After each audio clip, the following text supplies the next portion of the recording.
mga bida sa mundo ay may nagpakitang isang malaking halimaw. Kaya nasabi ni Lloyd sa sarili na, kailangan kalmahan ko lang.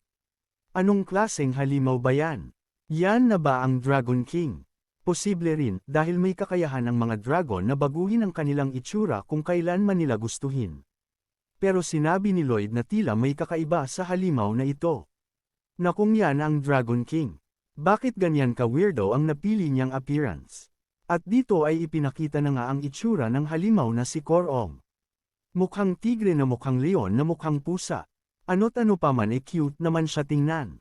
Korong korong korong, sabi nito na tila pinapalapit ang ating bida. Bigla naman nagtaka si Lloyd nang makita ang bilbil ni Korong, dahil yun daw ay tanda ng pagiging stress nito kaya imposible na ito ang Dragon King. Lumabas naman si Pudong at kinausap si Korong, tila naging masaya naman ang dalawa habang nag-uusap, kaya tinanong ni Lloyd si Pudong kung talaga bang naiintindihan niya ito. Pero sinabi ni Pudong na hindi niya ito naiintindihan dahil nagsasalita ito ng ibang lengwahe. Maya-maya ay nagsalita ang halimaw, korong korong korong. Kaya naman napalingon si Lloyd dito. Pagtingin nito kay Korong ay napansin nito na tila pinapasakay siya sa likod nito. Tinanong ni Lloyd kung gusto nito na pasakayin sila sa likod ni Korong. Tumango-tango naman si Korong. Nagtanong ulit si Lloyd kung ang Dragon King ba ang nagpapunta sa kanya dito. Tumugon naman ulit dito si Korong. Kaya ayon napangiti ang ating bida, at sinabi sa sarili nito na, mukhang ang matandang dragon ay tapat sa kanyang mga salita, sabay sabing ang bonus life at ang walang hanggang kayamanan ay makukuha ko na. Agad naman na lumipad si Korong, kaya napapasabi si Lloyd na napakabilis naman nito. At tila di ito gumagamit ng sobrang effort sa paglipad. Sinabi ni Lloyd na sa ganito kabilis na paglipad ay siguradong magiging sobrang pangit lalo ng kanyang itsura. At ayon na nga, kitang-kita naman talaga ha. Tapos bigla itong may naalala sa baylingon sa gilid nito. At dito nakita niya si Javier na parang wala lang nangyayari sa itsura nito kahit pa napakabilis ng paglipad ni Korong. Dahil doon ay galit na galit si Lloyd kung bakit pogi pa rin si Javier kahit ganun na ang sitwasyon nila. Sinagot lang siya ni Javier na, hindi mo ba alam, na ito ang kahulugan ng tunay na gwapo. Kaya naman asar talo na naman si Lloyd kay Javier at tinawag pa ni Lloyd na mandaraya si Javier. Matapos ng kanilang biyahe ay narating na nila ang Gap-el na sakop ng Magentano Kingdom. At sila ay naglakad na papasok sa palasyo ng Dragon King. At pagdating nga nila sa hangganan ay tumambad sa ating mga bida ang napakaraming kayamanan na nakapalibot sa buong lugar. Kaya makikitang naglalaway si Lloyd nang makita ang mga ito. Tinanong naman ni Javier kung hindi ba ito nasurpresa sa sobrang lawak ng espasyo sa underground. Sumagot lang si Lloyd na, hindi naman imposible iyon. Sa pagmamasid-masid naman ni Lloyd ay nakita nito ang isang lalaki na nakaupo na tila may hinihintay. Kaya agad silang lumapit dito. Seryoso naman ang itsura ng ating bida habang tinitingnan ng lalaking nakaupo. At nang babatiin na ito ni Lloyd ay biglang gumalaw ang lalaki. Medyo nagulat si Lloyd habang si Javier naman ay naghanda sa sakaling pag-atake na mangyayari. Tila naalimpungatan lang yata ang lalaki at sinabi nito na namamanhid ang kanyang kamay. Nagtaka naman si Lloyd dahil muli lang itong bumalik sa pagtulog pero napansin ni Lloyd na tumingin pa muna ito sa kanya bago tuluyan na humiga. Kaya nasabi ni Lloyd na alam niyang tiningnan siya nito. At sinabi na kahit na ang pagpunta niya dito ay ang pag-claim niya ng kanyang membership ay binaliwala lang siya nito at muling natulog. Dahil sa inaasal nito sa ating bida ay makikita na galit ito sa pagiging arrogant ng lalaki pero hindi naman nanaig ang galit na iyon. Habang patuloy sa pagtulog ang lalaki ay mukhang nakaisip naman ng kalokohan ang ating bida. At bigla na lang nitong pinaypayan ang lalaki na natutulog, iniisip ng lalaki kung ano ang nangyayari. Dahil ang lahat ng mga gusto kumuha ng membership ay puro nagtataglay ng kakaibang lakas, na kung saan ma-pride ang mga ito kaya, sa mga simpleng bagay ay nagagalit at nagwawala agad ang mga ito. Samantalang ang bida natin ay masaya pa habang pinapaypayan siya, naisip tuloy ng lalaki kung balak ba siya halikan ni Lloyd. Pero mukhang hindi naman daw dahil ginagawa lang nito ang best niya sa pagpaypay at dahil dun ay sinabi ng lalaki na gusto niya si Lloyd kaya bilang reward dito ay matutulog ito ng masaya. At ayon biglang hilik nga ang lalaki. At ayun na nga, dahil nagtagumpay ang unang plano ni Lloyd ay nagmalademonyo na naman ito at sinabi na gagawin na niya ang kanyang sunod na step. Pero bago pa man gawin ni Lloyd ang kanyang plano ay pinaalalahanan muna siya ni Javier at sinabi nito na, iwasan ni Lloyd ang paggawa ng mga bagay ng hindi nag-iingat at sinabi na ang Dragon King ay maaaring kasing lakas ng King of Hell. Nagpatuloy naman si Lloyd at kumuha ito ng tubig gamit ang gintong baso. Nagtanong si Javier kung ano ba ang ginagawa ni Lloyd. Hindi mo ba nakikita? Naghahanda ako ng tubig para sa kanya, para kung sakaling magising siya ay may iinuman siya. At isa pa ang tao na dinirerespeto ang iba dahil sa ito ay malakas at mayaman at higit sa lahat ay walang pakialam sa iba ay ang tao na handa kong i-risk ang buhay ko maging magkaibigan lang kami. Sabi ni Lloyd na nagniningning ang kapaligiran. Kaya napasabi na lang si Javier sa isip nito na seryoso si Lloyd sa kanyang ginagawa.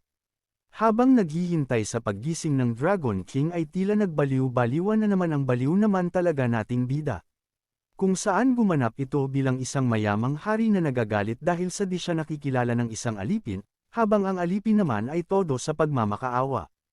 Habang ang mayamang Lloyd ay pinagbabato ng kayamanan ng mahirap na aliping Lloyd, at sinabi na gamitin mo ang mga yaman na para yumaman ka na din, grabe mabait naman pala ang ating bida pag naging mayaman talaga siya. Ha. Ang mahirap naman na Lloyd na kahit nasasaktan at patuloy na binabato ng mayamang Lloyd ay tuwang-tuwa at sinasabi na, sige, ibato mo lang ng ibato yan, the more the richer, medyo garapal din. Samantala habang nanunood naman si Javier sa ginagawa ng kanyang master ay sinasabi nito na malala na talaga ang tama sa utak ng kanyang master Lloyd pero ganun pa man ay naiiyak na ito sa pagpipigil ng kanyang tawa. Maya-maya ay may naramdaman si Lloyd na nakapagpatihil sa ginagawa nito. Kaya pati si Javier ay nagtaka. Pero sinabi ni Lloyd na nagugutom na siya at nag-aya ito na kumain dahil ang mayaman na tao ay hindi dapat nagugutom. Dahil dito ay nasabi na lang ni Javier na ang mindset ni Lloyd ay typical para sa isang mahirap na tao. Naghanap na nga ng makakain si Lloyd at naghukay ng kamote.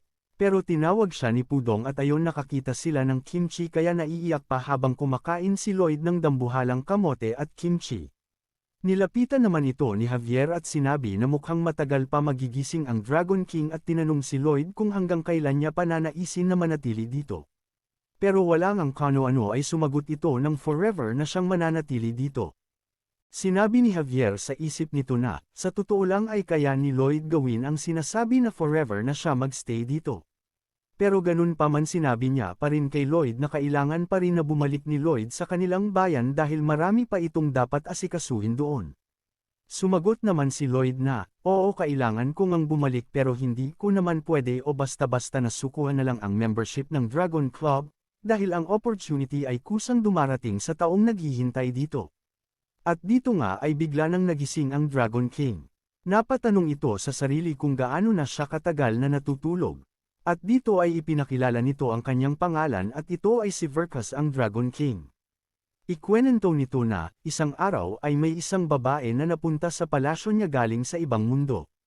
At siya ay dahan-dahan na nahulog ang loob dito. Pero to make the story short ay ikinasal silang dalawa. Makikita na tila namanhid na naman ang kamay nito. At tapos ay naalala niya na ang bilin ng kanyang asawa bago ito umalis ay, kailangan niya itong tawagan kada umaga pagkagising nito. Kaya naman kahit late na siya sa pagtawag ay sinubukan niya pa rin na kontakin ito pero ni-reject ng babae ang tawag niya, kaya napagtanto niya na nasa malaking problema siya, dahil nagalit sa kanya ang asawa niya.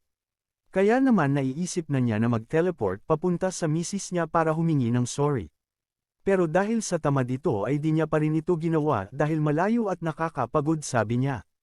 Nang biglang may nagsalita, kung may bagay ba na bumabagabag sa isip nito. Kaya napadilat dahan-dahan si Vercas at nakita nito ang pangit na pagmumuka ng ating bida. Kaya naman dahil sa pagkagulat ay bigla itong nakapagpakawala ng isang atake at sinabi na isa ka bang nilalang na galing sa impyerno. Mabuti na lang at hindi tumama sa ating bida ang atakeng iyon, dahil pag nagkataon abo ang labas nito. Kaya ang kaninang nakangiti na mukha ay napalitan bigla ng takot. Pero agad naman na umaliwalas ang mukha ni Lloyd at sinabi na, mukhang may bumabagabag sa isip mo mahal kong Dragon King, pwede mo ito sabihin sa akin baka sakaling makatulong ako sabi ni Lloyd. Napahanga naman si Vercas dahil sa pinakitang obsesyon ng ating bida kahit na muntik na niya itong mapatay. Pero sinabi lang ni Lloyd na deserve niya ang punishment na yun dahil siya ang dahilan ng pagkagulat nito. Dahil sa sinabi ni Lloyd ay nasabi sa isip ni Vercas na gusto niya si Lloyd. Pero napapaisip din siya kung bakit parang maraming alam si Lloyd tungkol sa kanya. Habang si Lloyd naman ay sinasabi sa isip nito na ito ay isang secret sales tactic. Maya-maya ay sinabi ni Vercas na, sige, gusto mo ba malaman kung ano ang iniisip ko? Oo mahal na Dragon King, sabihin mo lang at gagawin ko ang lahat ng makakaya ko na makakatulong sa'yo sabi ni Lloyd. Wala kang girlfriend tama ba? Kung sabagay yung ganyang pagmumuka ay malabong magkaroon at baka di ka na rin makapag-asawa sabi ni Vercas. Kaya naman dahil doon ay mangiyak-ngiyak si Lloyd na tila nawawalan na ng pag-asa. Sinabi rin ni Vercas na, paano na ang pangit na katulad mo at hindi sikat sa mga kababaihan ay maiintindihan ang problema ng isang kasal na lalaki. Sumagot naman si Lloyd na, bagamat hindi siya lapitin ng mga babae ay isa naman siyang anak na lumaki ng maayos dahil sa magandang pagsasama ng kanyang mga magulang. Kaya siguradong si Lloyd na makakatulong siya sa problema nito dahil nagagawa niya daw ito sa tuwing nagtatalo ang kanyang mga magulang. Dahil dito ay naisip ni Vercas na magtiwala kay Lloyd sa problemang ito. At nang sasabihin na ni Vercas kung ano ang problema niya ay bigla naman itong pinigilan ni Lloyd at sinabi na, sa palagay ko ay masyadong nakakapagod para sa'yo kung magsasalita ka pa. At sinabi ni Lloyd na, huhulaan niya ang mga problema at ang isasagot lang ni Vercas ay hindi at oo. Hangang-hanga naman si Vercas sa ipinakita ni Lloyd kung kaya nasabi pa nito sa sarili na si Lloyd na ngayon ang pangalawa sa puso nito. Kaya mula naman dito ay nagsimula na si Lloyd na mag-ipon ng mga posibleng problema na maaari niya itanong. At sinimulan nga ni Lloyd sa pagsasabi na ang Queen ni Vercas ay umalis dahil sa personal na dahilan. Sinabi rin ni Lloyd na sigurado ito na hindi sinabi ng asawa nito na gumawa ng mga gawaing bahay dahil ito ay makakasira sa dignity nito bilang king. Kaya malamang ang iniutos lang sa'yo ng asawa mo ay ang kontakin mo siya tuwing umaga, dahil yun ay para sa iyong kalusugan. May nakalimutan ka bang katulad nito? Nagulat naman si Vercas at sinabi na oo at sa isip nito na, napakahusay ni Lloyd dahil one word na lang ang kailangan niyang sabihin. Hanggang sa ayon nagtanong si Lloyd. Hanggang sa sinabi ni Lloyd na ang mga inaalala ni Vercas ay maaaring maresolba ng sabay-sabay. At dito ay dahan-dahan na tumayo mula sa pagkakahiga si Vercas at nagtanong kung ano ang dapat nitong gawin. Sa kabilang banda naman ay tila gulat na gulat si Korong dahil sa nakita nitong dahan-dahan na tumatayo ang Dragon King. At dito ay sinabi ni Lloyd na simple lang ang dapat gawin ng Dragon King. At yun ay ang magpunta sa Fronteras Estate nang sa ganun ay mas lalong ma-inlove ang asawa ni Vercas sa kanya. Kaya naman kung gusto mo na masubaybayan ang ating kwento ay i-open mo lang ang notification bell pagkatapos mo na mag-subscribe.